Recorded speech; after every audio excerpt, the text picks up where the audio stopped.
जिसने इंसानियत को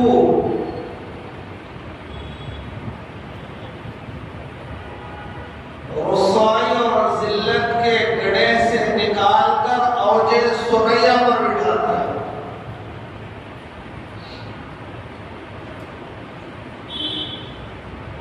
रब कौन है कुरान ने बताया, खुदा क्या है कुरान ने बताया, इंसान के दुनिया में आने का क्या मकसद है कुरान ने बताया, खाना किस तरह है कुरान ने बताया, पीना किस तरह है कुरान ने बताया, जिंदगी कैसे गुजारना है कुरान ने बताया, रब को राजी कैसे करना है कुरान ने बताया। जामी किताब दुनिया में आज बहुत सारी किताबें हैं। ज्योग्राफिया की किताब है, साइंस की किताब है, मंतिक की किताब है, फलसफा है, बलागत है, फसाहत है, तारीख है, अदब है, मुख्तलिफ किताबें हैं, लेकिन हर एक का एक मौजू होगा, एक माना होगा।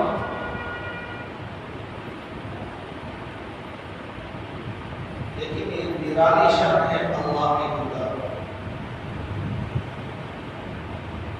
कुरान करीम में ज्योग्राफिया भी है, साइंस भी है, हिसाब भी है, फसाहत भी है, बलागत भी है, और तारीख भी है, अदब भी है।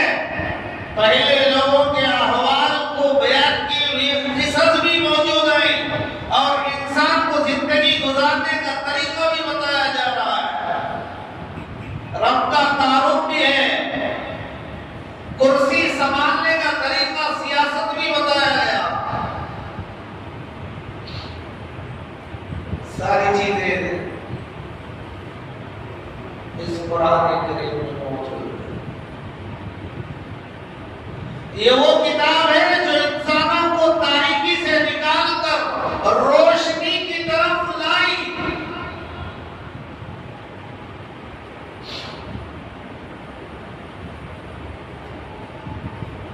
जिन्होंने उसको अपने सीने से लगाया उनको बुलंदियों पर अल्लाह ने पहुंचाया।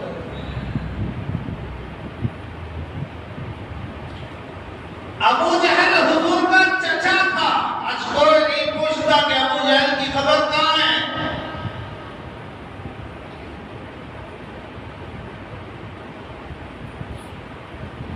अबू लहब को नहीं पूछता, जिसके बारे में कुरान कहता है तब्बत यदा अबी लहब व तब। अबू लहब हलाक हो जाए, उसके दोनों हाथ टूट गए। मक्के का था, सरदार था, गोरा चिट्टा था, उसका रंग ऐसा था जैसे आग का होता है, इसीलिए से अबू लहब कहते थे।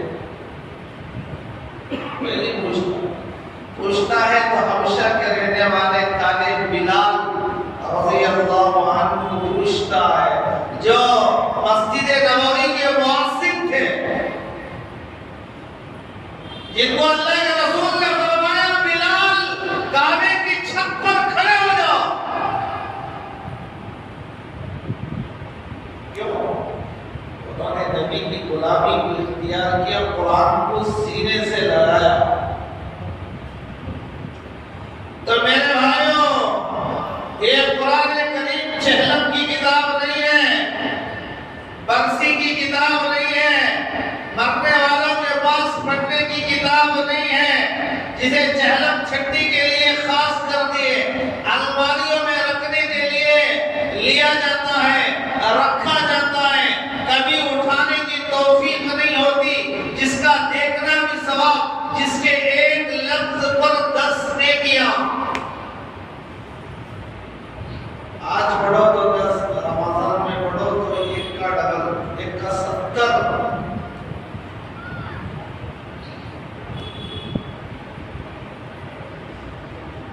बताओ कोई ऐसी किताब है मोहब्बत से देख रहा है, सवाब पढ़ना नहीं आता, लेकिन ये मेरे अल्लाह की ग्रेट बुक्स है।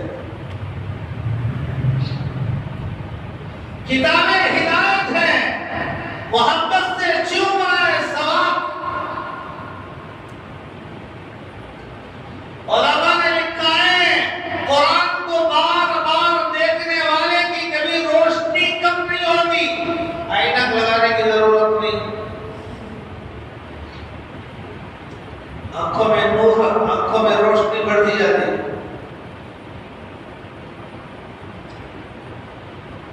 तो मेरे भाइयों, कुरान करीम ने बताया कि रब कौन है, खुदा कौन है, कुरान ने बताया। एक सहाबी मदीना के रहने वाले थे, वो कहते हैं कि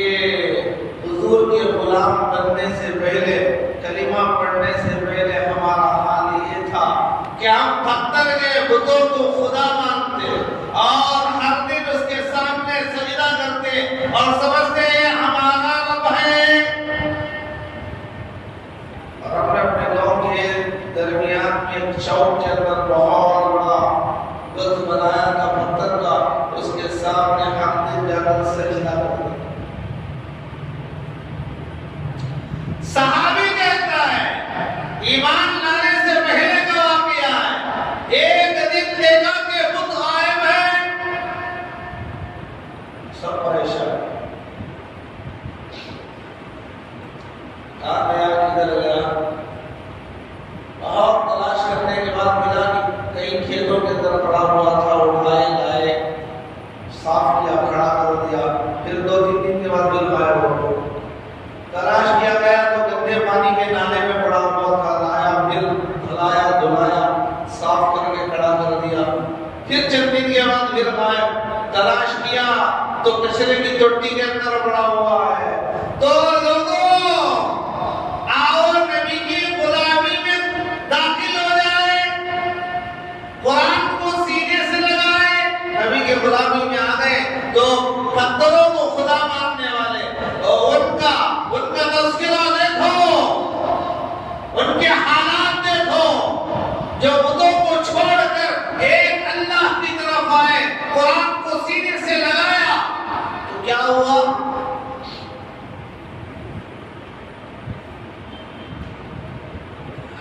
रोमन एम्पायर के जमाने में 2 ताकतें सुपर पावर थी, ईरान और रोम। खतरनाक मुकाबला मुश्किल, जिसे आज के जमाने में कंट्री के बारे में कहा जाता है।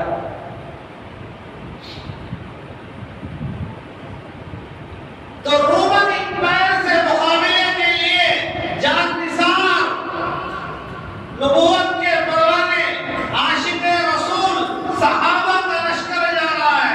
जब मकाम कादिसिया में पड़ाव डाला और रोम से लड़ने के लिए जा रहा है।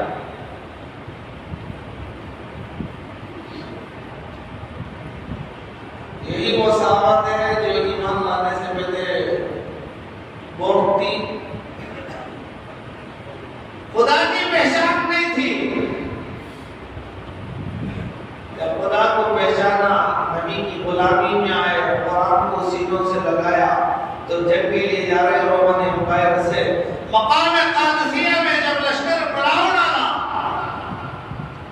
तो दुश्मन के फौज का सिपाह सालार, फौज का जर्नील, फौज का सिपाह सालार दौड़ता हुआ आया और कहा, ओ मुसलमानों, देखो मेरे हाथ में एक जहर की शीशी है।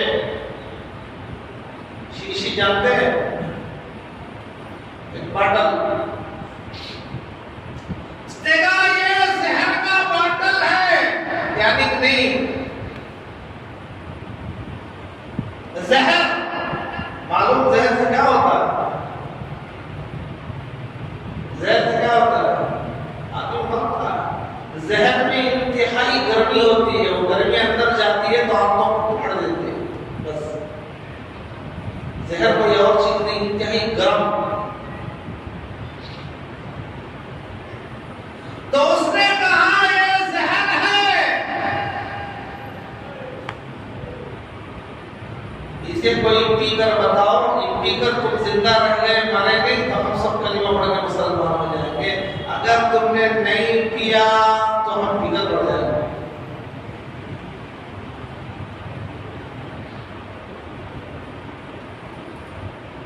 अब ये खेल तमाशा नहीं, ये कोई नाटक नहीं हो रहा है, ये हक और बातिल की जंग है। जहां हकीकत में हक और बातिल की जंग होगी वहां हमेशा जीतेगा, हक जीतेगा। अपोजिट बातिल हो,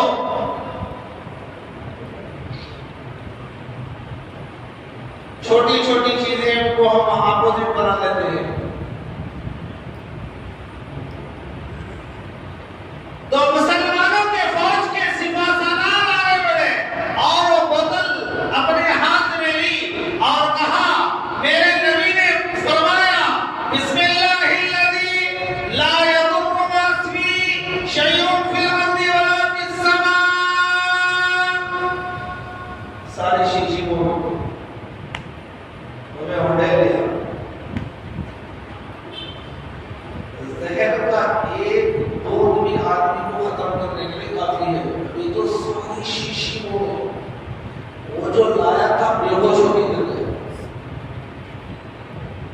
क्या बता है?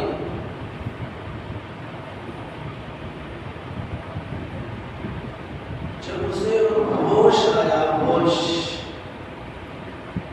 जब उसे होश आया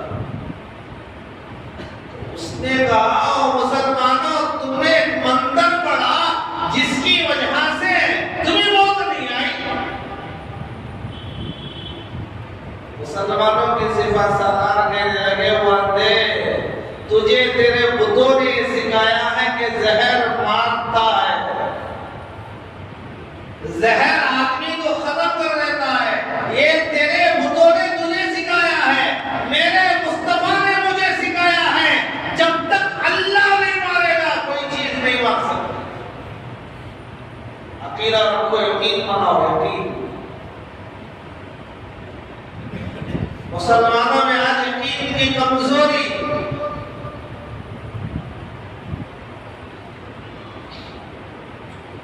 और बाज लोग बेजा जुर्रत करते हैं, गलत चीज में आगे बढ़ जाते हैं, और उन्हें देखा जाएगा अल्लाह चाहेगा तो होगा। ये हिमाकत है। आपको हाथ में ले लेना और कहना कि अल्लाह चाहेगा तो जलेगा, नहीं तो नहीं जलेगा, ये हिमाकत है। जलेगा, आपका काम जलाना है, जलेगा। वहां जहर असर इसलिए नहीं किया, अल्लाह का हुक्म था, हक और बातिल का मुकाबला हो रहा था, अल्लाह को ये जाहिर करना था, हक को गलबा देना था।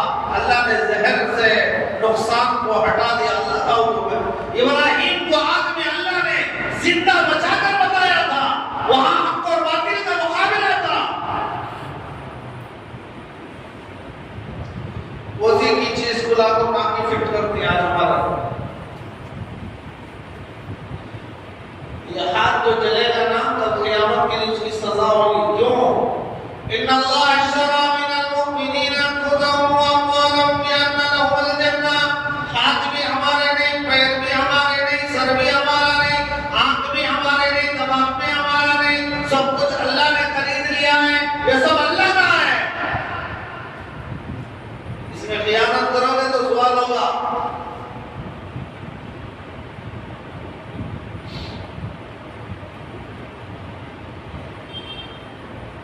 शाह रोम के दरबार में जब मुसलमानों का लश्कर पहुंचा, सहाबी ऐलान करने लगे, ओ बादशाह, ऐसे लोगों को अपने साथ लाया हूं जो मौत से ऐसी मोहब्बत करते हैं जैसे तुम शराब से मोहब्बत करते हो।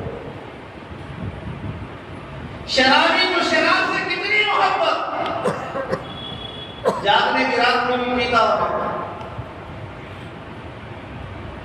ईद की रात में भी पीता, जुमा के दिन भी पीता, बाप के जनाजे में भी पीता। क्या लेना है? तो साहबी कहता है, ऐसे ऐसे इंसान को, ऐसे लोगों को, ऐसी जमात को जिनको अल्लाह ने चुना, मुस्तफा के परवाने हैं, शमाने हैं, दीवाने हैं, ऐसी जमात को लाया हूं जिनको मौत से इतनी मोहब्बत है जितना तुम्हें शराब से मोहब्बत है। पत्थर के पुजारियों के अंदर ये चीज कहां से आई? कुरान ने बताया कि खुदा कौन है। कुरान ने बताया कि नजात किसमें है।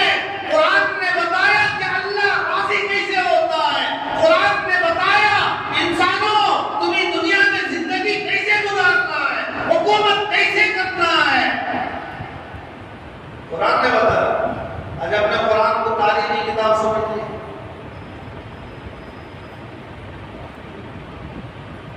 बस एक किताब है, मुसलमानों की किताब है, जबकि मुसलमानों को पढ़ना भी नहीं आता, समझना तो दूर की बात। असल चीज समझना ही है, लेकिन पढ़ने वाला भी सवाब से खाली नहीं, देखने वाला भी सवाब से खाली नहीं, और उसी का महीना आ रहा है। इज्जतें दिलाने वाली किताब।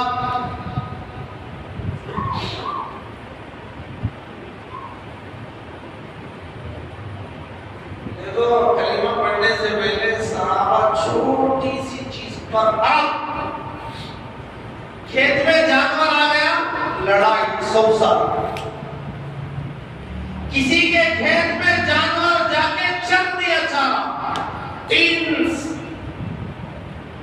बरस जंग लगातार, 30 बरस मरने वाला वसीयत करके जाता है, मेरे जाने के बाद जंग को बंद ना करना, इंतकाम लेना। कैसा वहशीपन था, कैसी जिहादत थी, कैसी हिफाजत थी। जब नबी के गुलाम बन गए, इस्लाम के झंडे तले आ गए, कुरान को सीने से लगा लिया, तलहा अंसारी एक मेहमान को घर ले जाते हैं, बीवी से पूछते हैं कुछ है?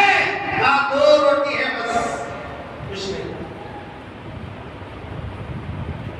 2 रोटी से क्या होगा? एक आदमी का पेट भी नहीं भरेगा। 2 आदमी से 4 आदमी खा सकते हैं 2 रोटी। आज का हमारा नौजवान एक ही आदमी 8 रोटी खाता है। 2 से क्या होगा? बीवी से कहा 2 ही रख देना, जब खाने के लिए हम बैठे तो तुम चालाक हो जाते हो।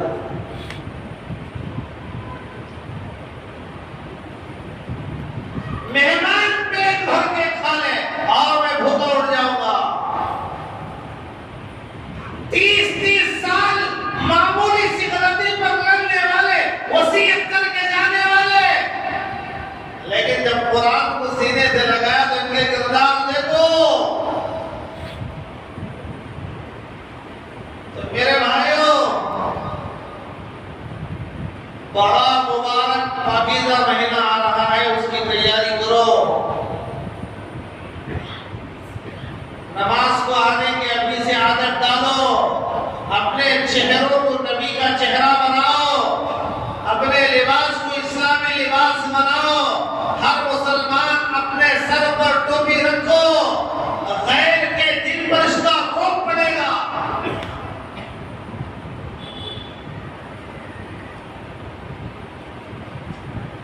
कहाँ हमारे नौजवान टोपी रखने के वास्ते तैयार नहीं।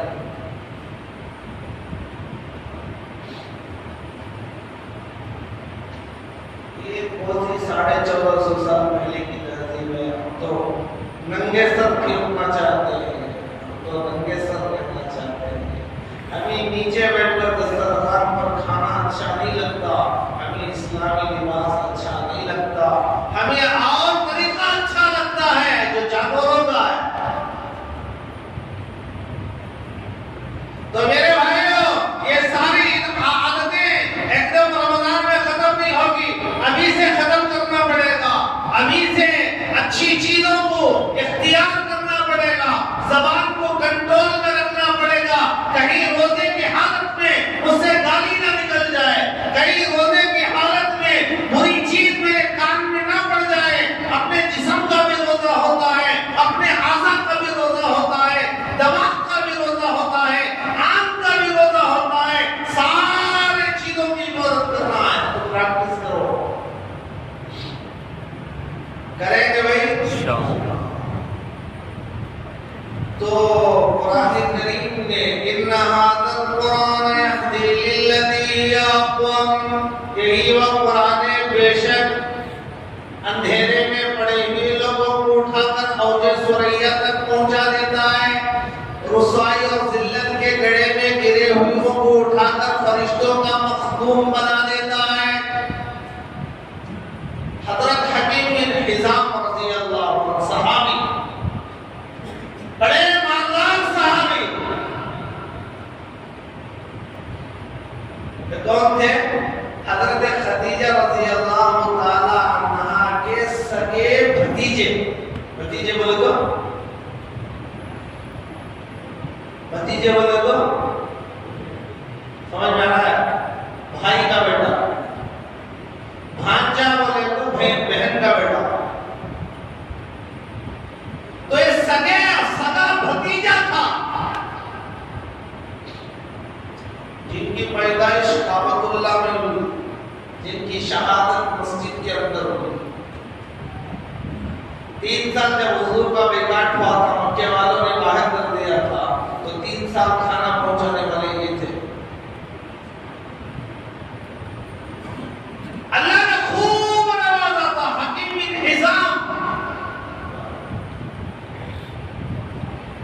ऐसा नहीं कि जैसे हम समझते हैं सहाबा के पास कुछ भी नहीं था, अल्लाह ने ऐसा दिया था, लेकिन रखते नहीं थे सब कुछ अल्लाह के लिए। ऐसा नहीं कि जो लिया है अपनी गिन करके 1 लाख 2 लाख 2.5 लाख 5 लाख जमा कर रख रहा देने के लिए तैयार नहीं। वहां मामला वैसा नहीं था, जो इधर आता इधर खर्च।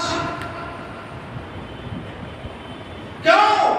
वअनफिकू मिम्मा रज़क़नाकुम, हमारे दिए हुए में से कुछ दो। अल्लाह का हुक्म है। कब? मेरे क़ब्ल यअती अहदकुमुल मौत आने से पहले।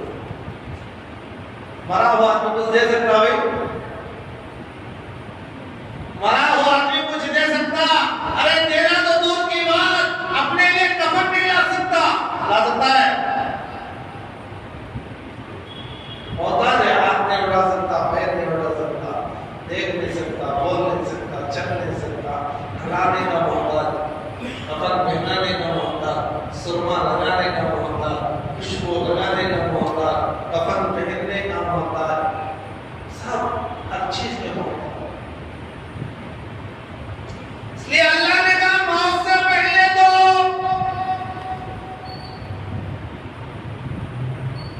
मौत जब आ गई तो बस खत्म, असल घर जाना है। मौत क्या करेगी? आदमी को असल घर ले जाएगी। हमने जन्नत में घर बनाए तो जन्नत जाएंगे, जहन्नम में बनाए तो जहन्नम जाएंगे। अपने असली घर ले जाने के लिए मौत आती है।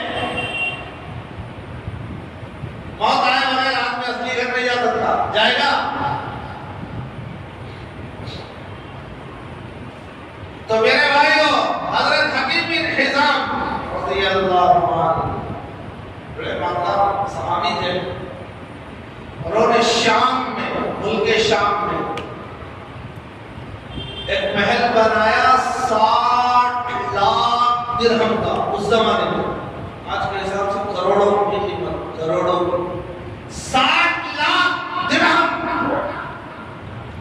2 साल गुजरने के बाद ऐलान लगाया, मकान बनाए फरोख्त, मैं इस महल को बेचना चाहता हूँ। लोगों ने कहा कितने में? 80 लाख दिरहम में। 60 में बनाया है और मैंने डिजाइन किया है, खर्च किया है, इस पर माल और लगाया है, लिहाजा 80 लाख दिरहम में बेचूंगा।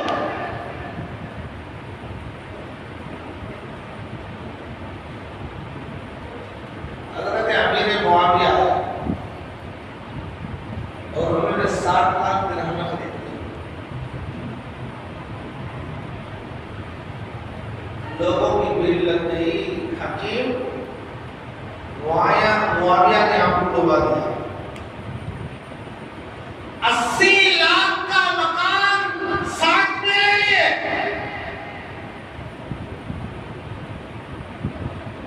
हमें इतनी खुशी से दी, लेकिन बोलने वाला आकर बोल रहा है, पॉइंट बनाने की कोशिश कर रहा है, बहका रहा है, तो बहक जाते निकल। हमारा कदम लड़खड़ा जाते। वो सहाबी किताबों में लिखा है, लाइन लग गई लोगों की। अगर मैं क्या हो गया तुम्हें? 80 का 60 में दे दिए।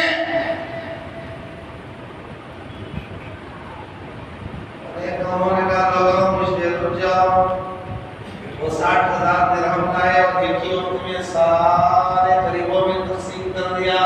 अब बताओ लोगों कौन नफे में?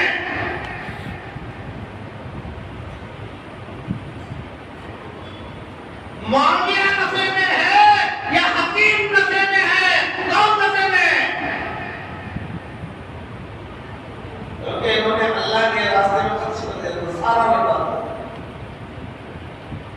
2 घंटे तकरीर होने के बाद बोलेंगे भाई अल्लाह के घर के लिए 2 तो 10 रुपए निकालना मुश्किल। हमारा ज़र्फ देखो, सहाबा का ज़र्फ देखो। इतना छोटा चींटी होता ज़र्फ रखने वाला आज का इंसान तमन्ना करता है कि सहाबा के ज़माने में होता तो बदर में शरीक होता। क्या करता बदर में? 10 रुपए देने के वास्ते तेरा दिल इजाजत नहीं दे रहा। उधर सहाबा 7 लाख दिरहम एक ही वक्त में खर्च।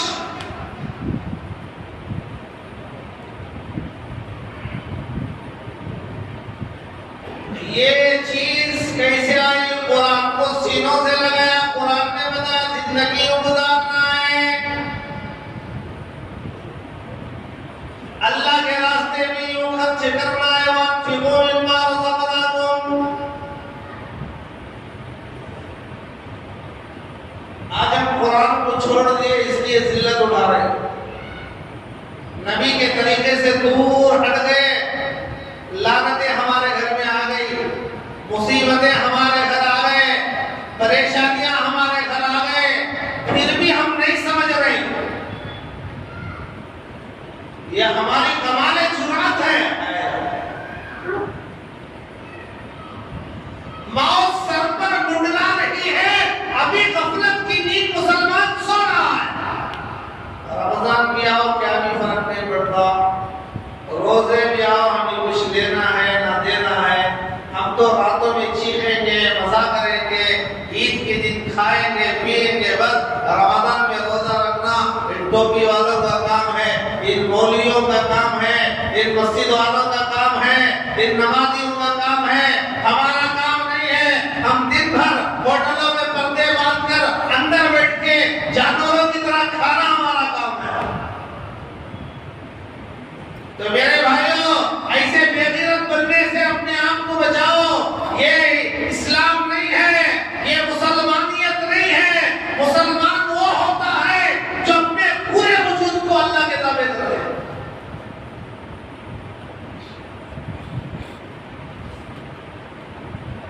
क्या भी करेंगे अल्लाह के रास्ते में लौटाना भी है, वो भी सीखना, गरीबों की मदद भी करना, सुलह रहमी भी करना। किताबों में लिखा है कि सुलेमान इब्ने रबी बहुत बड़े ताजिर और अल्लाह के वली थे। 150 आदमियों के साथ सफर का हज शुरू था, जा रहे थे। 4 महीने पहले जमाने में सफर हज, 4 महीने में बगदाद से हज का जो सफर होता, एक आदमी को 6000 दिरहम लगते थे। 6000 बगदाद से।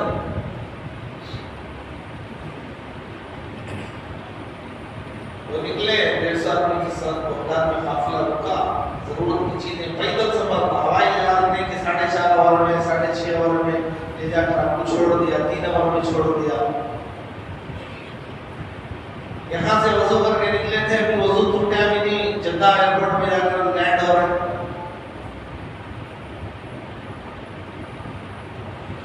आज का दौर, वो दौर पैदल था। 100 आदमी गए। ये जो हज़रत सुलेमान थे, ये अमीर काफिला थे, इनके हाथ से लोगों ने पैसा भी दिया था, अमीर भी बनाया था। तो लोग खरीदने के लिए चले गए, जरूरत की चीजें तो कहने लगे अपने दोस्त से मिलकर आता हूँ। गए तो देखा रास्ते में एक गली के अंदर देखा एक औरत एक जानवर पकड़ बड़ा है, उसका गोश्त काट कर थैली में डाल रही, थैली में डाल रही। तो किताबों में लिखा है कि जब उन्होंने इस मंजर को देखा, एकदम खामोश हो रहा, मुसलमान हो रहा, मुर्दार जानवर का गोश्त काट कर अंदर डाल रही है, तो मैं तो हज करना भूल गया, मैं अपने दोस्त से मिलना भूल गया। उस औरत के पीछे चला हो गया, चली तो उसके पीछे पीछे जा रहा हूँ, चलती गई, सारा बगदाद पार कर दी, जंगलों में चले गई। जंगल में देखा कि उसका एक झोंपड़ा है, चारों तरफ पट्टियां लगी हुई है, ऊपर छत नहीं है।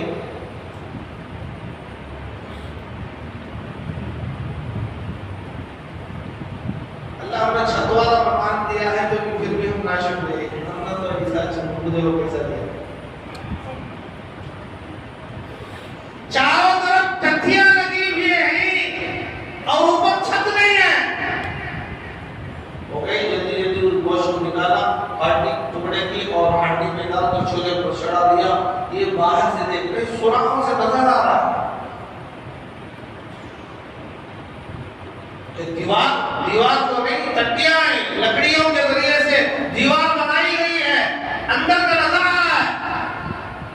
तो बनाने लगी तो इनको राहत नहीं है। बहन शर्म कर, क्या कर रही है? आवाज तुझे करना चाहिए। कौन है, क्यों आया?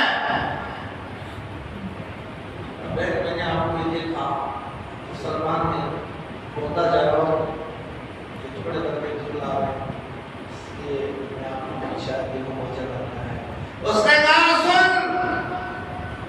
मैं सैयद सादी हूँ, हुजूर के खानदान से मेरा रिश्ता है, मैं बेवा हूँ, मेरी 4 लड़कियां हैं यतीम। याद रखो, हमारे दिन कई दिनों से हमारे घर फाका है, कितने दिन आपको भूखा रहेगा नहीं बताओ, ईमानदारी के साथ बताओ। एक दिन सुबह से शाम तक नहीं खाया तो शाम में गिर जाता, भाई अब नहीं हो सकता भाई, बर्दाश्त के बाहर है भाई, मुझे शक्कर आ रही है, होता नहीं होता। तो बहन कहने लगी मेरा ताल्लुक नबी के खानदान से, सैयद सादी हूँ, बेवा हूँ, 4 लड़कियां भी यतीम हैं। आज मेरे बच्चों ने मेरे सामने हाथ जोड़ कर कहा अम्मा आज कुछ जरूर ले आओ, आप फाका नहीं हो सकता। मैंने देखा एक प्रोग्राम पड़ा था,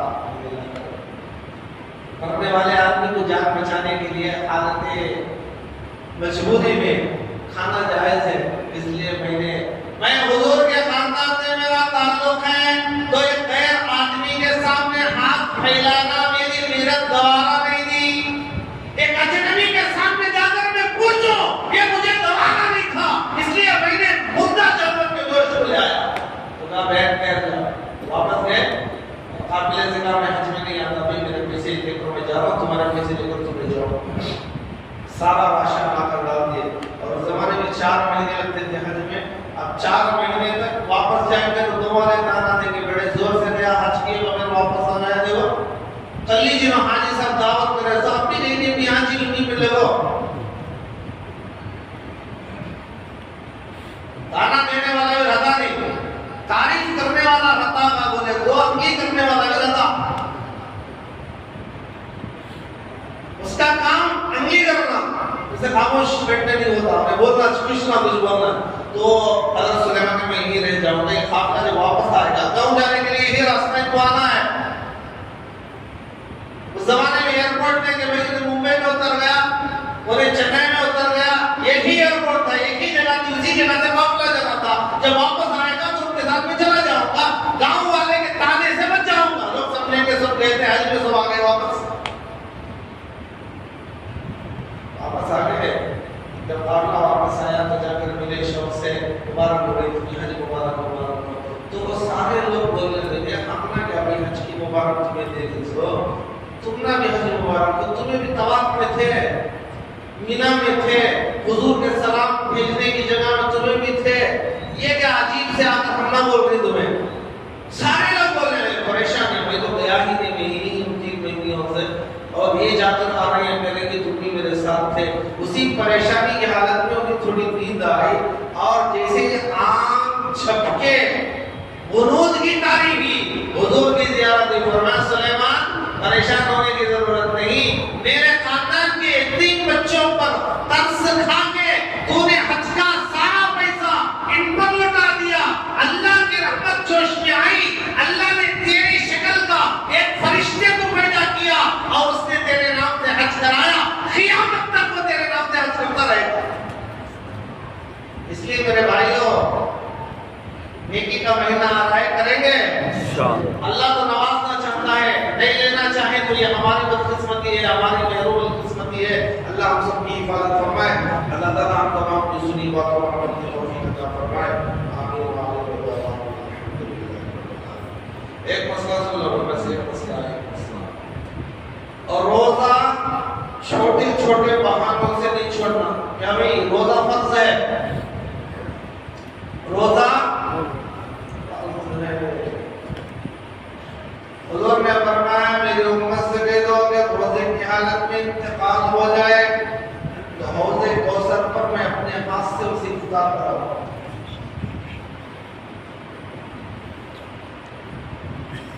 हुजूर के हाथ से इफ्तारी पसंद है नहीं, जैसे अगर मौत आए तो आना ना,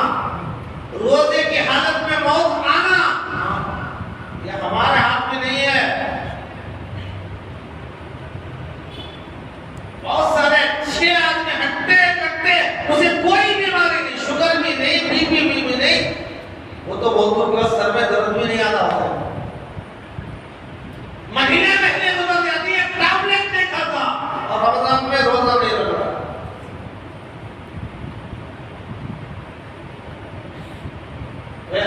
अब तक जो करेंगे ना गुनाह वो उसके नहीं, फिर रमजान में हिमाकत करेंगे तो और गुनाह बढ़ेगा। इसलिए पूरी जिम्मेदारी के साथ हर आदमी मैं जिंदा हूं तो जरूर रोजा रखूंगा। रखेंगे भाई, वादा करो रखेंगे, रोजा नहीं छोड़ना।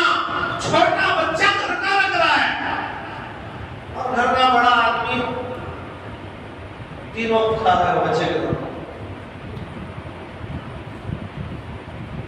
अच्छा है,